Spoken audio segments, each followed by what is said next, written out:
ناظرین السلام علیکم. ناظرین ڈاکٹر دانش پروگرام سوالی کے ساتھ حاضر ہے. ناظرین آج پاکستان کو اندرونی اور بیرونی ہم نہیں سبھی کہہ رہے ہیں کہ خطرات لاحق ہیں. ہمارے ریاستی ادارے ہوں، ریاست ہو، عوام ہو، حکومت ہو، سب خطرے میں ہیں. لیکن ہم کیا کر رہے ہیں؟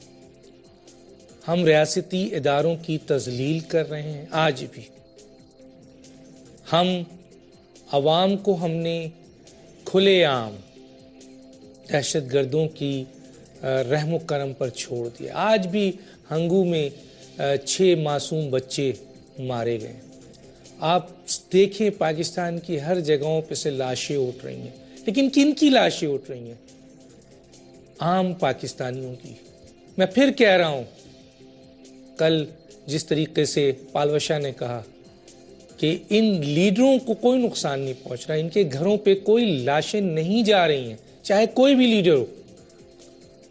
لاشیں عام پاکستانیوں کی اٹھ رہی ہیں اور ہمیں پرواہ نہیں. ریاست اسلامی جمہوریہ پاکستان کو آج شدید خطرہ ہے، اندرونی اور بیرونی. لیکن ہم صرف اور صرف حکومت بچانے کی کوشش کر رہے ہیں. اور اگر ہم کسی کی حفاظت کر رہے ہیں تو وہ صرف وہ 2% مراد یافتہ طبقہ اس پاکستان میں ہے جو ہر پارٹی میں موجود ہے،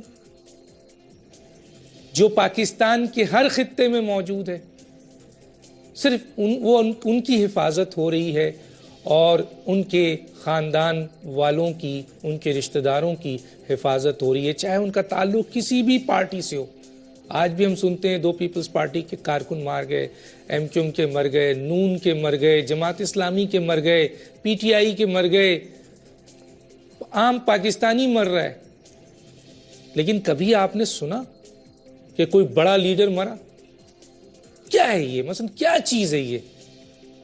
ہم یہ نہیں سمجھ رہے کہ اگر ریاستی اداروں کی اسی طرح ہم تذلیل کرتے رہیں گے اور ریاست کمزور سے کمزور ہوتی رہے گی اور ہم صرف اقتدار کو بچائیں گے، تو ایک دن ایسا ہے کہ اگر یہ ریاست نہیں رہی تو کہاں آپ کی سیاست ہوگی اور کہاں یہ حکومت ہوگی اور کہاں یہ آپ کی شہنشاہیت ہوگی اور کہاں یہ بنکروں میں بیٹھ کر آپ بڑے بڑے بیانات دیں گے. اس ایشو پہ ہم بات کر رہے ہیں کہ آج پاکستان کی جو موجودہ صورتحال ہے وہ بہت ٹینس ہے اس وقت. ہم اسی ایشو پہ بات کریں گے. ہمارے ساتھ جو گیسٹ ہیں آئیے ان کا تعارف کراتے ہیں. میرے ساتھ ہیں فوزیہ قصوری صاحبہ، آپ لیڈر ہیں پاکستان تحریک انصاف کی، آپ بہت شکریہ آپ نے ہمیں جوائن کیا. ہما وحید صاحبہ ہے لیڈر پاکستان عوامی تحریک لاہور سے، آپ کا بہت شکریہ آپ نے جوائن کیا. اور ہمارے ساتھ ایک اینالسٹ ہیں، بڑے بہترین اینالسٹ ہیں امریکہ سے، حفیظ چودھری صاحب. ہم ان سے بات کریں گے کہ کیسے دیکھتے ہیں اس کو. سب سے پہلے ہم آئیں گے ہما وحید صاحبہ کی طرف چلتے ہیں اور ان سے پوچھتے ہیں پاکستان میں اس وقت حالات کو آپ کیسے دیکھ رہی ہیں؟ کیا حالات ہیں؟ کس ایشوز کے اوپر حالات ہیں؟ کیا کہیں گی؟ بہت شکریہ ڈاکٹر دانش، آپ نے اپنے اس پروگرام میں مجھے بلایا اور پاکستان عوامی تحریک کا پوائنٹ آف ویو پوری قوم کے سامنے مجھے بیان کرنے کا موقع دیا. ڈاکٹر صاحب، اس وقت میں اپنی بات اس شے سے شروع کروں گی، اس چیز سے شروع کروں گی جو اس دنیا کے مہذب ممالک میں سب سے قیمتی تصور کی جاتی ہے اور جس کے ناحق ضائع ہونے سے مردہ قومیں بھی اٹھ کر کھڑی ہو جاتی ہیں. بدقسمتی سے اس ملک میں وہ چیز سب سے سستی ہے، اور وہ کیا چیز ہے؟ وہ انسانی جان ہے جو اس ملک میں سب سے سستی ہے. آج آپ اپنے پورے ملک کو دیکھ لیں، پورا ملک دہشت گردی کی لپیٹ میں ہے. آپ کے ملک کا کوئی صوبہ اس دہشت گردی سے محفوظ نہیں ہے. آپ کوئی طبقہ اٹھا کے دیکھ لیں، وہ طبقہ محفوظ نہیں ہے، چاہے وہ آپ کے علماء کرام ہوں، چاہے وہ آپ کے مدارس ہوں، آپ کی دینی درسگاہیں ہوں، آپ کے چرچز ہوں، آپ کی امام بارگاہیں ہوں، آپ کی فوج ہو، آپ کے صحافی ہوں، یا ہنگو کے وہ بیچارے معصوم بچے ہوں. اس ملک میں کوئی فرد بھی محفوظ نہیں ہے. لا اینڈ آرڈر کی سچویشن یہ ہے کہ ایک طرف تو دہشت گردی ہے تو دوسری طرف قتل، ڈاکے، بھتہ خوری اور یہ تمام ناسور، یہ جو دہشت گردی کا ناسور بن گیا ہے، اس نے پورے ملک کو اپنی لپیٹ میں لے لیا ہے. آپ معیشت اٹھا کر دیکھ لیں ڈاکٹر دانش، کیا سچویشن ہے معیشت کی. سرمایہ کار آپ کے ملک میں آنے کو تیار نہیں ہیں. جو آپ کے اپنے سرمایہ کار ہیں وہ باہر جا رہے ہیں، خزانہ آپ کا خالی ہے، ملک آپ کا قرضوں پہ چل رہا ہے، 70 ارب ڈالر کے قرضے اس ملک پر چڑھ چکے ہیں۔ آپ اپنی امپورٹ ایکسپورٹ دیکھ لیں، ایک طرف تو معاشی یہ صورتحال ہے اور دوسری طرف اس ملک کے قومی اثاثوں کو نجکاری کے نام پر، پرائیویٹائزیشن کے نام پر لوٹ سیل پر لگا دیا گیا ہے، جس میں بیچنے والے بھی یہ خود ہیں اور خریدنے والے بھی خود ہیں۔ ڈاکٹر دانش، یہ وہ ملک ہے کہ جس ملک کے بچے اور اس ملک کے کتے ایک گندگی کے ڈھیر سے رزق کھانے پر مجبور ہیں، ایک کنویں سے پانی پینے پر مجبور ہیں۔ اس ملک کی بیٹیاں بہنیں عزتیں بیچ کے گھر کا راشن چلانے پر مجبور ہیں۔ اس ملک کے ماں باپ جب بھوک کی وجہ سے، افلاس کی وجہ سے، دہشت گردی کی وجہ سے اپنے اولاد کو زہر دینے پر مجبور ہے ڈاکٹر دانش۔ اور وہ ملک جس میں دنیا کا دوسرے بڑے نمبر کا ڈیم موجود ہے، کوئلے کے ذخائر موجود ہیں، ایٹمی طاقت ہے وہ ملک۔ آپ بجلی کا بحران دیکھ لیں، قوم پلٹ کے اسی پتھر کے زمانے میں جا رہی ہے۔ پوری گیس کا بحران آپ کے سامنے ہے، آپ کی 70% انڈسٹریز جو ہیں وہ بند ہو رہی ہیں۔ 6 کروڑ سے زیادہ لوگ، ڈاکٹر دانش، بتاتے ہوئے دل کو دکھ ہوتا ہے کہ 6 کروڑ سے زیادہ لوگ پاورٹی لائن سے نیچے زندگی گزار رہے ہیں۔ میں کس مسئلے کی طرف، کس مسائل کی طرف آپ کی اور اس قوم کی توجہ دلاؤں، کیونکہ اس ملک میں بے روزگاری، کرپشن دیکھ لیں آپ، کرپشن نے اس ملک کے معاشرے اور اس کی جڑوں کو بالکل جسے کہتے ہیں وہ کھوکھلا کر کے رکھ دیا ہے۔ ایک طرف ڈاکے ہیں، عزتیں، جان، مال، آبرو، کچھ بھی تو اس ٹھیک ہے، میں بات کروں گا ہما وحید آگے آپ سے۔ آپ نے بڑی ڈیٹیل میں سمجھایا کہ پاکستان میں کیا ہو رہا ہے، یہ جو کچھ بھی سنے گا اس پہ تو تڑپ جائے گا، اس کے علاوہ بھی لاکھوں چیزیں ہو رہی ہیں۔ فوزیہ قصوری صاحبہ کیا کہتی ہیں آج کے حالات کو دیکھتے ہوئے؟ Doctor Danish for inviting me آپ کے شو کے اوپر۔ دیکھیں ڈاکٹر دانش، میری بہن جو ہما نے باتیں کہی ہیں یہ بالکل صحیح بات ہے اور میں ان سے متفق ہوں۔ اب یہ تمام تر خرابیاں موجود ہیں اور گوئنگ فارورڈ پاکستان کی قوم کو کیا کرنا ہے، دیر از نو پوائنٹ ان ریپیٹنگ جو کچھ انہوں نے کہا ہے۔ میں یہ سمجھتی ہوں کہ جہاں یہ اتنی تمام تر ہمارے معاشرے میں اور ہمارے ملک کی سیاست کے اندر اور ہمارے ملک میں یہ ظلم اور ناانصافی حد کو پہنچ چکی ہے، اب وہ وقت آ گیا ہے کہ ہماری قوم کو متحد ہونا چاہیے، ہمارے ملک کے غریبوں کو ریئلائز کرنا چاہیے کہ کلیکٹیولی ان کا جو یہ لوٹ اور پلنڈر کا سلسلہ ہے یہ جاری ہے۔ یہ آپ نے لیڈروں کا نام، آپ لیڈر کہہ رہے ہیں، قسم سے ڈاکٹر دانش اب تو شرم آتی ہے کہ کسی کے نام کے ساتھ لیڈر لگایا جائے۔ لیڈر وہ ہوتا ہے جو لیڈ کرتا ہے۔ کہاں لیڈ کر کے لے گئے ہیں قوم کو، آپ دیکھیے سالہ سال کے اندر لوگ۔ ایک جو پاکستان میں آج امید ہے وہ یہ امید ہے کہ پاکستان کے نوجوان، پاکستان کی مائیں، بیٹیاں، بہنیں، یہ پہلی دفعہ زندگی کے اندر انہوں نے ایک اونرشپ اٹھائی، اپنے ملک سے دلچسپی رکھی، یہ لوگ باہر نکلے کہ الیکٹرل پروسیس کو سپورٹ کرنے، تبدیلی کے لیے۔ میں یہ کہتی ہوں کہ ہماری قوم کو یونائٹ ہونا چاہیے، ہمارے غریبوں کو، ہمارے لوگوں کو جو پس رہے ہیں انہیں سوچنا چاہیے کہ اس سیاست کے نام پہ ان کا احتساب ہو رہا ہے، ان کے ساتھ زیادتیاں ہو رہی ہیں۔ انہیں چاہیے کہ وہ یہ ریئلائز کریں اور تمام تر اپنے اپنے پارٹی کی ایفیلیشن سے اوپر ہو کے پاکستان کا سوچیں اور اپنی جماعتوں کے اوپر اور اپنے تمام جن لوگوں کو وہ لیڈر سمجھتے ہیں ان پہ پریشر ڈالیں کہ باللہ خدا کے لیے پاکستان کو سنبھال لیں۔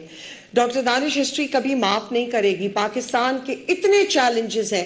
آپ یہ دیکھیے کہ میں آج کل اتنے ایڈز چل رہے ہیں اور میں یہ دیکھتی ہوں کہ جی سندھ فیسٹیول کے لیے ایڈورٹائزمنٹ ہو رہی ہے، کس چیز کا سیلیبریشن ہے سندھ کے اندر؟ میں سمجھتی ہوں کہ اگر ان جماعتوں کو سندھ کی ثقافت کو پروموٹ کرنا تھا تو انہیں پہلے یہ چاہیے تھا کہ سندھ کے بھوکے اور پیاسے عوام کو لینڈ ریفارمز لے آتے، ان ہاریوں کو آزاد کر دیتے اس غلامی سے جو سالہ سال سے وہ بیچارے غلام چلے آ رہے ہیں۔ تعلیم ان کے پاس نہیں، ہیلتھ کیئر ان کے پاس نہیں۔ سملرلی میں کسی ایک پارٹی کو اٹیک نہیں کر رہی doctor Danish, I mean this for every province in Pakistan, کہ ہمارے ملک میں وہ پالیسیز ہونی چاہیے، ہماری سیاسی لیڈرشپ and otherwise کا ڈائریکشن ملک کے لیے کوئی ہونا چاہیے۔ ایک اتنی زبردست یعنی مینڈیٹ کے ساتھ آئی ہوئی ایک حکومت وفاق کی پیرالائز نظر آتی ہے، آئی ایم ایف کی غلامی کے اندر جکڑے ہوئے ہیں۔ آئی ایم ایف کا تو کام ہی یہی ہے، انہوں نے تو ہمیشہ غلط قسم کے قرضے دیے اور پھر ملکوں کو اپنے اس کے اندر دبوچا۔ تو پاکستان کو کچھ اپنے نیشنل ایشوز کے بارے میں سوچنا چاہیے. ہماری حکومتوں کو دہشت گردی ہو, چاہے وہ ہماری پسماندگی ہو, معیشت ہماری آپ دیکھیے تباہ کن سامنے کھڑی ہے. ٹھیک ہے, میں فوزیہ قصوری صاحبہ پہ بات کرتا ہوں. موجودہ سچویشن کو آپ نے بتایا.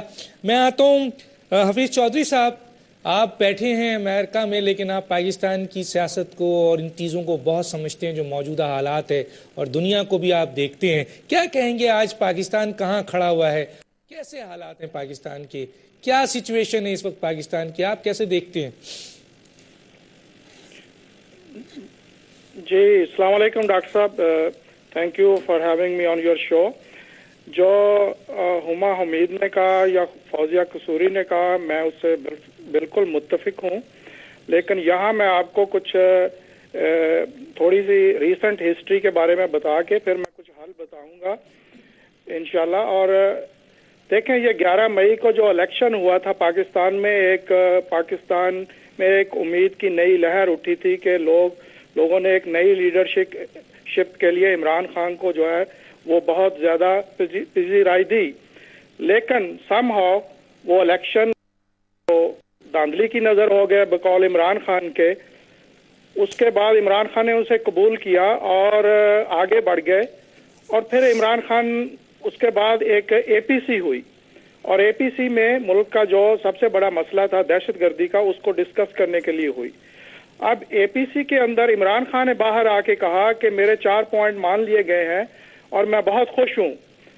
لیکن عمران خان نے اے پی سی کے اندر بیٹھ کے نواز شریف صاحب سے یہ نہیں پوچھا کہ اس ڈیلیگیشن میں کون لوگ ہوں گے, اس کا ایجنڈا کیا ہوگا اور اس کا ٹائم فریم کیا ہوگا, اور یہ کب واپس رپورٹ کریں گے اے پی سی کو.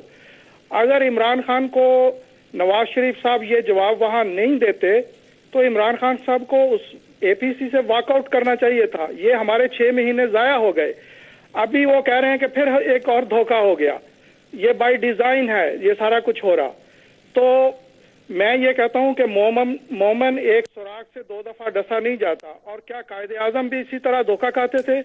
ہمیں عمران خان سے, میں خود عمران خان کا لیکن یہ قوم تو 3 دفعہ ان سے ڈسی جا رہی ہے, 4 دفعہ دوسرے سے ڈسی جا رہی ہے, اور اس ملک میں 2 پارٹی سسٹم ہے جو کہ اس وقت نہ صرف سیاست کو نقصان پہنچا چکا ہے, اب تو ریاست کو نقصان پہنچانے جا رہا ہے یہ 2 پارٹی سسٹم. کیا کہیں گے آپ؟ جی میں اسی پہ آ رہا ہوں ڈاکٹر صاحب کہ اب جو ہونا یہ چاہیے کہ سب سے پہلے تو میں اس کے حق میں نہیں ہوں کہ کوئی اے پی سی ہو یا کوئی مذاکرات ہوں. مذاکرات تو ٹیبل سے آؤٹ آف کوشچن ہے. ابھی ہونا یہ چاہیے کہ جو نواز شریف یا عمران خان دونوں مل کے پارلیمنٹ کے اندر یہ ایک پالیسی سٹیٹمنٹ دیں کہ نمبر 1 کہ سب سے پہلے جو طالبان ہیں ان کو 7 دن کا وقت دیا جائے کہ وہ ہتھیار ڈال دیں, اور وہ پاکستان آرمی کی ایک کنسٹرکشن کور نئی بنائی جائے, اس میں ان کو انڈکٹ کیا جائے 25,000 مہینے کے اوپر. وہ جو باہر سے تنخواہیں لے رہے ہیں ان کو پاکستان تنخواہیں دے, ان سے ڈیم بنوائے, ان سے جنگل لگوائے, ان سے اس طرح کے کنسٹرکشن کے کام کروائے. جو نہیں مانتے 7 دن میں ان کو ایلیمنیٹ کر دیا جائے, چاہے وہ 2,000 ہوں 4,000 ہوں. جو مان جائیں, میرا یہ اندازہ ہے کہ کوئی اگر 10,000 طالبان اس پروگرام میں آ جائیں تو آپ کو $80 ملین سالانہ ان کو دینا پڑے گا. لیکن آپ ان کی انرجی کو ایک پازیٹیو سائڈ پہ لگا دیں گے. نمبر 2, پاکستان کو یو این سیکورٹی کونسل میں جس کی وجہ سے یہ جنگ آئی تھی, وہاں اپنے جو نمائندے ہیں یہاں یو این او میں مسعود خان کو ہدایت کرنی چاہیے نواز شریف کو کہ وہ سارے ممبر سے $200 بلین ڈیمانڈ کرے, جو ہماری کمپنسیشن ہے, جو 40,000 لوگ مارے گئے ہیں, جو اکانومی کا نقصان ہوا ہے. نمبر 3, پاکستان کو مستقل, اس کا جو تیسرا پوائنٹ ہے میرا کہ جو ہم بات کر رہے ہیں طالبان سے جو افغانستان میں ہے, جب تک وہاں امن نہیں ہوتا پاکستان میں امن نہیں ہوگا. اس کے لیے ضروری ہے کہ جو بنیادی جو ریزن ہے اس کے اوپر آیا جائے. ملا عمر کو ایک آئینی ریفرینڈم کے لیے راضی کیا جائے, نہ کہ وہاں ہمارے ڈیلیگیشن جائے آرمی کے, اور نواز شریف جا رہے ہیں, آرمی چیف جا رہے ہیں, وہ جا رہے ہیں, فضل الرحمان جا رہا ہے. یہ سب نان سینس ہے, اس سے کچھ نہیں ہوگا. اصل مسئلہ یہ ہے کہ ملا عمر کے ساتھ بیٹھیں اور ایک ڈرافٹ کے اوپر ایگری کرے جس سے ملا عمر ایگری کرے کہ یہ اس کے اوپر ریفرینڈم ہوگا, بے شک وہ UNO کی آرمی کے انڈر ہو. حفیظ چودھری صاحب مجھے بریک کے لیے کہا جا رہا ہے, اور میں بریک سے آنے کے بعد آپ کے سامنے ایک سوال رکھ دیتا ہوں. آپ سولوشن پہ پہلے چلے گئے جبکہ میرا سولوشن آخری آپ سے پوچھنا تھا. ایک تو دوسری بات یہ ہے, جس ملک کے حکمران اور لیڈر بنکروں میں چھپ گئے ہوں, ان میں اتنا بڑا حوصلہ کیسے ہے کہ وہ اتنا بڑا فیصلہ کریں؟ ایک طرف آپ کہتے ہیں کہ جی امریکہ کو آنکھ دکھائیں, دوسری طرف آپ کہہ رہے ہیں طالبان کو آنکھ دکھائیں. ارے بھائی 5 سال سے یہ پہلی پارٹی اور 7 مہینے سے یہ دوسری پارٹی دہشت گردی پہ ایک قانون سازی نہیں کر سکے, ایک پالیسی نہیں بنا سکے. میں آگے چل کے اس کے اوپر بات کروں گا, لیکن ایک بات کہتا جاؤں, یہ ذرا سوچئے گا, بہت سارے لوگوں کو ناراضگی ہوگی, لیکن اس ملک میں یہ چیز نہیں ہونی چاہیے, اور یہی چیز پروان چڑھ گئی ہے, اور یہ جسے مک مکا کہا جاتا ہے کہ 2 پارٹی سسٹم نظر آ رہے ہیں. یہ حکومت کرتے ہیں, سیاست کرتے ہیں, اور اس کے بعد ان کو دے دیتے ہیں. یہ حکومت کرتے ہیں اور سیاست کرتے ہیں, پھر ان کو دے دیتے ہیں, اور ان کا کوئی احتساب نہیں کرتا ہے. لیکن الیکشن سے پہلے ایک دوسرے کے اوپر جو الزامات لگتے ہیں وہ دیکھیے. یہ عوام ہے, سمجھیے, یہ ورکر ہے, سمجھیے یہ ورکر. یہ 2 پارٹی سسٹم نے اس ملک کو, حکومت کو جو نقصان پہنچایا, سیاست کو وہ پہنچایا. لیکن میرے بھائی پاکستانیوں, اب اس ملک کو, پاکستانیوں سے مراد ہر سیاسی جماعت کے محب وطن, MNAs, منسٹرز اور ورکرز اور عوام, بیوروکریٹ جو بھی ہیں, جرنلز, یہ سیاست کو تو خراب کر چکے ہیں, تباہ کر چکے ہیں. اب یہ ریاست کو تباہ کرنے جا رہے ہیں. خدارہ اٹھیں, اور 3 کم از کم 3 ادارے, ایک عوام, ایک افواج پاکستان, اور ایک ہماری جوڈیشری, یہ تینوں کو اب پاکستان کو سنبھالنا ہے. بڑے بڑے ذرائع کہتے ہیں, دانشور کہتے ہیں, جو بات میں نے پہلے کہی کہ یہ ملک کے لیڈرشپ نہیں ہے یہاں جو اس کو نکال سکے, جیسا کہ حفیظ صاحب کہہ رہے تھے. ایک چھوٹا سا بریک, پھر واپس آتے ہیں.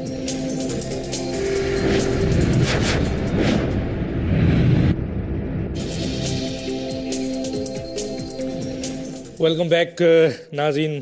بھارت جو دنیا کی ایک بڑی جمہوریت, پاکستان کی طرح نہیں جہاں صرف ٹائرنی آف میجورٹی رہی, جمہوریت کبھی بھی نہیں رہی, وہاں بھی 2 پارٹی سسٹم کے خلاف اب لوگ اٹھ کھڑے ہوئے ہیں. اور میں آتا ہوں جناب ہما وحید, یہ بتائیے کہ کیا آپ اس کو دیکھتی ہیں کس طریقے سے کہ یہ جو چیز بھی ہو رہی ہے, کہاں کون لوگ ذمہ دار ہیں, کس طریقے سے یہ سلسلہ سالو نہیں ہو رہا ہے کئی سالوں سے, اور اب تو ریاست کو, حکومت تو چھوڑیے, ادارے تو چھوڑیے, ریاست کو خطرہ ہو گیا ہے. کیا کہیں گی آپ؟ ڈاکٹر دانش صاحب, بڑا ریلیونٹ کویسچن کیا آپ نے. صاف ظاہر ہے, اور اس پوری یہ جو ہماری عوام ہے یہ جانتی ہے کہ اس وقت ذمہ داران کون ہیں. سب سے پہلے میں جس ذمہ دار کا ذکر کروں گی وہ یہ جو نااہل, کرپٹ اور چور, ڈاکو, لٹیروں کا ٹولہ اکٹھا ہو گیا نا اس ملک میں, جن کو لوگ حکمران کہتے ہیں, یہ ذمہ دار ہیں اس ساری صورتحال کے. ڈاکٹر دانش, 11 مئی کو اس قوم کے ساتھ جو حادثہ ہوا, جس کے بارے میں ڈاکٹر طاہر القادری نے سب سے پہلے قوم کو آگاہ کر دیا تھا, اس حادثے کے نتیجے میں اور غیر آئینی الیکشن کمیشن کے نتیجے میں وجود میں آنے والی یہ غیر آئینی حکومت سے ہم کیسے ایکسپیکٹ کر سکتے ہیں کہ یہ کوئی آئینی کام کرے؟ اور یہ پروو کر رہے ہیں اس چیز کو. آج پورے ملک کے مسائل جو ہم نے اپنے فرسٹ سیشن میں ڈسکس کیے آپ کے سامنے ہیں. کون سا ایسا مسئلہ ہے جن پہ انہوں نے پالیسی بنائی ہے؟ آپ صرف دہشت گردی کو پکڑ کے دیکھ لیں. ان کے جب سے 7 ماہ میں یہ آئے ہیں 223-24 واقعات میں 1300 سے زیادہ لوگ شہید ہو چکے ہیں. اور کیوں انہوں نے کوئی پالیسی ابھی تک نہیں بنائی؟ یہ کیوں بنائیں گے ڈاکٹر صاحب پالیسی؟ آپ مجھے بتائیں. انہوں نے بیعت کر رکھی ہے ان دہشت گردوں کے ہاتھوں پر. یہ سرپرست ہیں ان دہشت گردوں کے. ان کے انتخابات اس دہشت گردی کے نتیجے میں یہ جو ان کے انتخابات ہیں یہ اس دہشت گردی کے نتیجے میں جیتے ہیں. یہ کیوں بنائیں گے پالیسیز؟ اور پھر دوسری چیز ڈاکٹر صاحب میں آپ کو صاف اس حکومت کے بارے میں بتا دوں, نہ تو ان کے پاس کوئی ویژن ہے, نہ ان کے پاس کوئی ایسی ابیلٹی ہے، نہ کوئی پولیٹیکل ول ہے، نہ کریج ہے کہ یہ کسی کی آنکھوں میں آنکھیں ڈال کے بات کریں. یہ ڈیلیور ان کے پاس کچھ ہوگا تو ڈیلیور کریں گے نا. یہ ٹوٹلی ناکام ہو چکے ہیں. پھر صرف یہ ذمہ دار نہیں ہے ڈاکٹر دانش، اس ملک کی پارلیمنٹ جو غیر آئینی انتخابی کمیشن یہ جو ایک بنایا گیا تھا، اس کے نتیجے میں یہ جو دھن دھون دھاندلی کے ذریعے ہمارے سروں پہ آ کر بیٹھ گئے اور پارلیمنٹ میں آ کے بیٹھ گئے، یہ ذمہ دار ہیں. انہوں نے آج تک کیوں کوئی قانون سازی نہیں کی؟ یہ کبھی قانون سازی نہیں کریں گے، کیونکہ 1947 کے وقت جن کے بارے میں قائد اعظم نے فرمایا تھا کہ میری جیب میں کھوٹے سکے ہیں، یہ وہ کھوٹے سکے ہیں جو قیام پاکستان کے مخالف تھے اور بعد میں اپنے مفادات کے لیے اس ملک کی سیاسی جماعتوں میں شامل ہو گئے. اور آج ان کی نسلیں اس پارلیمنٹ میں بیٹھی ہیں، وہ صرف اپنے مفادات کے لیے بیٹھے ہیں. یہ بھی ذمہ دار ہے اس ساری صورتحال کی. پھر اس ملک کی اپوزیشن ذمہ دار ہے، سیاسی جماعتیں ذمہ دار ہیں جو تمام صوبوں میں، مختلف صوبوں میں حکومت میں ہیں. یہ سارے مسائل صرف وفاقی مسائل نہیں ہیں، یہ صوبائی مسائل بھی ہیں. کیوں اپوزیشن کا فلور، کیوں اپوزیشن جو ہے وہ ہماری گونگی اور بہری بن گئی ہے؟ کیوں اتنی فرینڈلی ہو گئی ہے کہ حکومت کو کاؤنٹر نہیں کر سکتی؟ اور ڈاکٹر دانش، میں اس میں اینڈ میں عدلیہ پر بھی آؤں گی. موجودہ یہ جو عدلیہ کا ادارہ ہے، ہمیں بہت ساری امیدیں وابستہ ہیں 18 کروڑ عوام کو اس عدلیہ سے. لیکن اس وقت میں مخاطب کرتی ہوں آپ کے اس ایکس سیاسی جج کو جس کے دور میں شراب کی بوتلیں ہوں یا امیروں کے بچے مرے تو سو موٹو لیے گئے، اس کے دور میں 2497 دہشت گرد پکڑے گئے. کیوں انہوں نے ان کو سزا نہیں سنائی؟ کیوں نہیں سنائی؟ اور 63 لوگ اس وقت آپ کی جیلوں میں موجود ہیں، بقیہ تمام دہشت گرد بیل آؤٹ ہو چکے ہیں. یہ کیسا نظام ہے ڈاکٹر دانش کہ ان کو دہشت گردی نظر نہیں آتی؟ اس لیے نظر نہیں آتی کہ عمرہ جاتی محفوظ ہے دہشت گردی سے، ان کے بچے محفوظ ہیں دہشت گردی سے. جائیں اور جا کے پوچھیں اس ملک کی ماؤں سے جن کے جوان بیٹے مر گئے ہیں. جائیں اور جا کے پوچھیں اس ملک کی بہنوں سے جن کے جوان بھائی دہشت گردی میں شہید ہو گئے ہیں، جن کے بڑھاپے کا سہارا چلا گیا ہے. وہ کیا کریں گے؟ یہ سارے جو لوگ ہیں یہ ذمہ داران ہیں آج پاکستان کی اس صورتحال کے. اور اس صورتحال کو آپ معاشی مسائل اٹھا کے دیکھ لیں. ملک تباہی کے دھانے پہ ہے. نجکاری کے نام پہ اپوزیشن جماعتیں کیوں خاموش بیٹھی ہیں؟ ہمیں جواب چاہیے. 18 کروڑ عوام کو جواب چاہیے کہ نجکاری ہے، لوٹ سے لگی ہوئی ہے، آپ کے قومی اثاثے ہیں، آپ کے ایسڈز ہیں، کوئی پوچھنے والا نہیں ہے. تنہا ڈاکٹر طاہر القادری کی آواز آتی ہے. ملک میں جب کوئی مسئلہ آتا ہے تنہا ایک شخص اور ایک لیڈر ہمیں نظر آتا ہے ان مسائل پہ سے پردہ اٹھانے کے لیے. میں آگے بات کروں گا آپ سے. اس وقت میں جاتا ہوں جناب فوزیہ قصوری صاحبہ کے بارے میں. فوزیہ قصوری، کیا کہیں گی آپ اس کے اوپر؟ ڈاکٹر صاحب دیکھیے، کہاں ذمہ داری نظر آتی ہے؟ عمران خان پہ کہیں ذمہ داری فکس ہوتی ہے، نہیں ہوتی ہے؟ کیا کہیں گی آپ؟ ڈاکٹر صاحب، میں نہیں چاہ رہی تھی کہ یہ اتنا آپ کا سیریس اور ایک صحیح موضوع تھا کہ اس کے اندر ہم اپنی سیاسی جماعتوں کی بات کرنے لگے، مگر اب جب بات ہوئی ہے تو میرے اوپر فرض بنتا ہے کہ آئی ہیو ٹو رسپونڈ. دیکھیں ڈاکٹر صاحب، جو آج پاکستان میں بربادی اور گناہ اور چوری اور یہ تمام مفلسی اور یہ دہشت گردی ہے، اس کے ذمہ وار عمران خان نہیں ہے. عمران خان حکومت میں نہیں رہے ہیں. عمران خان نے اگر پاکستان کو کوئی امید دی تو وہ پاکستان تحریک انصاف نے دی. وہ عمران خان کا میسج تھا حق اور انصاف کا، اور وہ انہوں نے اپنا میسج ایک ایک پاکستان کے کونے کونے میں پھیلایا. پاکستان میں رہ کے پاکستان کے لیے قربانی. کون ذمہ داران ہے پھر یہ بھی تو بتائیے؟ کون ذمہ داران ہے یہ بھی تو بتائیں. دیکھیں، ذمہ واری کو تو یہ ہے ڈاکٹر صاحب، میں آپ کے اتنے پروگرامز میں آئی، میں نے ہمیشہ یہ کہا کہ پاکستان کو مضبوط اداروں کی ضرورت ہے، پاکستان کو انصاف کی ضرورت ہے. اور یہ حقیقت ہے کہ آج پاکستان تحریک انصاف بھی ایک صوبے میں حکومت میں ہے. ہم بالکل ذمہ وار ہیں اس صوبے کے اندر شہریوں کو حفاظت دینے کے لیے. مگر جب آپ دہشت گردی کی پالیسی بنانے کی بات کرتے ہیں تو ڈاکٹر صاحب، فارن پالیسی وفاق کی حکومت کی ذمہ داری ہے. They have to do it. یہ ان کا مینڈیٹ ہے اور تمام سیاسی جماعتوں نے مل کے اے پی سی کے اندر ان کو یہ مینڈیٹ دیا کہ آپ اس دہشت گردی کو دور کرنے کے لیے، کیونکہ ملٹری آپشنز تو بہت دفعہ ہو چکے ہیں، آپ اس کو کوشش کریں کہ پیس کے تھرو ایک پاکستان میں امن ریسٹور ہو سکے. تو عمران خان اب میری بہن کہہ رہی تھی مجھے بہت احترام ہے ڈاکٹر قادری کا، مگر یہ کہہ دینا کہ وہ واحد لیڈر ہے، چلیں وہ ان کی اوپینین ہو سکتی ہے، مگر پوری قوم جانتی ہے کہ عمران خان نے پاکستان میں رہ کے کچھ نہ ہوتے ہوئے 4 آدمیوں سے شروع کر کے ایک پوری جماعت کھڑی کر دی۔ اس قوم کے نوجوانوں کو، خواتین کو، بہنوں کو، بیٹیوں کو، ماؤں کو امید دی۔ اس وقت ریاست بچانا ہے، آپ آگے نکلے ہمت سے، اس وقت ریاست بچانا ہے، حکومت بچا رہے ہیں لوگ، حکومت بچا رہے ہیں لوگ۔ ڈاکٹر صاحب یہ نئی حکومت بچانے کی بات نہیں ہے، یہ بالکل ہم ہر وقت پریشر ڈالتے ہیں، یعنی اس ملک میں سب سے زیادہ بولنے والے ہی شاید واحد لیڈر عمران خان ہے، جو ہر سبجیکٹ کے اوپر بولتے ہیں، اپنی کبھی حکومت کی فکر نہ کرتے ہوئے، کرپشن کے خلاف لوگوں کو، وزیروں کو نکالا جن کے خلاف شکایتیں آئی تھیں، یعنی ہمارا وہ واحد صوبہ ہے جس میں ہم پالیسیز بنا رہے ہیں۔ ڈاکٹر صاحب آپ یہ دیکھیے کتنا ٹوٹا پوٹا، بینکرپٹ، معیشت کرمبل ہوئی ہوئی اور تباہ کن نظارے جو خیبر پختونخوا میں ملے، مگر ہم نے یہ نہیں کہا کہ چلیں ہم نے یہ انہیرٹ کیا، ہمیں آگے بڑھنا ہے۔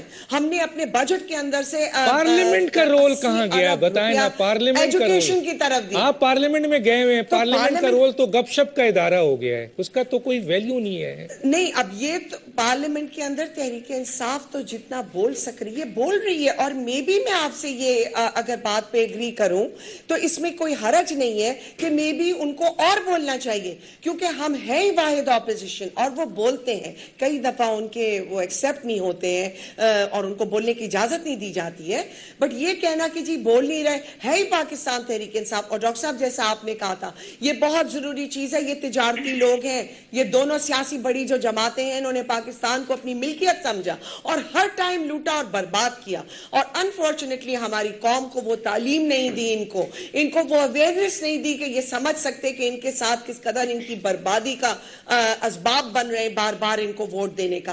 آئی ہوپ کہ ہماری قوم کبھی کچھ سیکھے۔ ہاں، پاکستان تحریک انصاف نے ایک نئی قسم کی روایتی سیاست سے ہٹ کے سامنے آئے، نوجوانوں کو موقع دیا، نئے لوگوں کو موقع دیا، مگر اسی معاشرے کے لوگ ہیں جو ہماری جماعت میں بھی بیٹھے ہیں، انشاءاللہ ہلکے ہلکے وقت کے ساتھ چیزیں تبدیل ہوں گی، بالکل بالکل۔ اصل میں بس میں جا رہا ہوں حفیظ صاحب کے پاس، لیکن حفیظ صاحب کے پاس جانے سے پہلے آپ کا یہی جملہ کوٹ کر دوں۔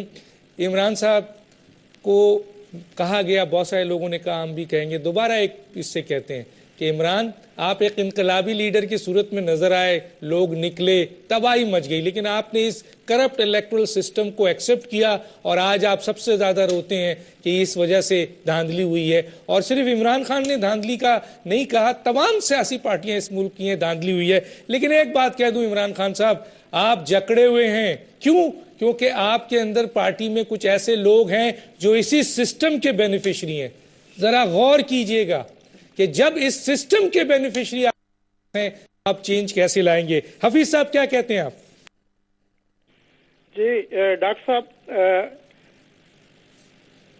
ذمہ داران کا تعین کہاں؟ بتائیں حفیظ صاحب۔ میں یہ کہنا چاہتا ہوں کہ یہ جو پاکستان کو ابھی بچانا ہے نا، یہ دونوں لوگ جو آپ کے ساتھ بیٹھے ہوئے ہیں، عمران خان اور طاہر القادری، انہی سے ایک امید ہے، کچھ اور لوگوں کو ساتھ ملا کے، لیکن ستم ظریفی یہ ہے کہ یہ آپس میں بھی بٹے ہوئے ہیں اور ان کا آپس میں کوئی کنسنسس نہیں ہے۔ کنسنسس کیا ہو سکتا ہے؟ یہ دونوں پارٹیاں بات کر رہی ہیں سٹیٹس کو توڑنے کی، نئے نظام کی، انقلاب کی، لیکن میں ان سے یہ پوچھتا ہوں کہ کیا پاکستان کے آئین کو تبدیل کیے بغیر یہ انقلاب لا سکتے ہیں؟ یہ لوگوں کو کیوں دھوکہ دے رہے ہیں بار بار؟ ان کو پہلے اپنا ہوم ورک کرنا چاہیے، آپس میں بیٹھنا چاہیے۔ they should build a consensus کہ کیا یہ تبدیلی لانا چاہتے ہیں، اس کے بعد لوگوں کو پبلک کو لانا چاہیے لانگ مارچ کے لیے، جیسے بھی میں آپ کو ایک بات بتا دوں، دنیا میں 2-3 ملک ایسے ہیں جہاں آئین کے نہ ہونے کی وجہ سے وہ ملک ٹوٹ گئے، پھر اگر وہ آئین انہوں کا ناقص تھا تو وہ ابھی آپ کے سامنے ایجپٹ کی مثال ہے۔ آپ دیکھیں ایجپٹ کے اندر انہوں نے جو آئین بنایا اس پہ کنسنسس نہیں تھا، پھر مارشل لا لگ گیا۔ ابھی میں حل کی طرف آتا ہوں کہ حفیظ صاحب مجھے ایک بات یہ بتائیں حفیظ صاحب کہ اس وقت ریاست کو خطرہ ہو گیا ہے، لوگ مر رہے ہیں، فوری طور پر حکومت کو کیا کرنا چاہیے؟ ریزائن کر دینا چاہیے اگر اس میں اہلیت نہیں ہے، یا پھر ان کو کوئی جرأت مند فیصلہ کرنا چاہیے؟ یہ بتا دیں آپ۔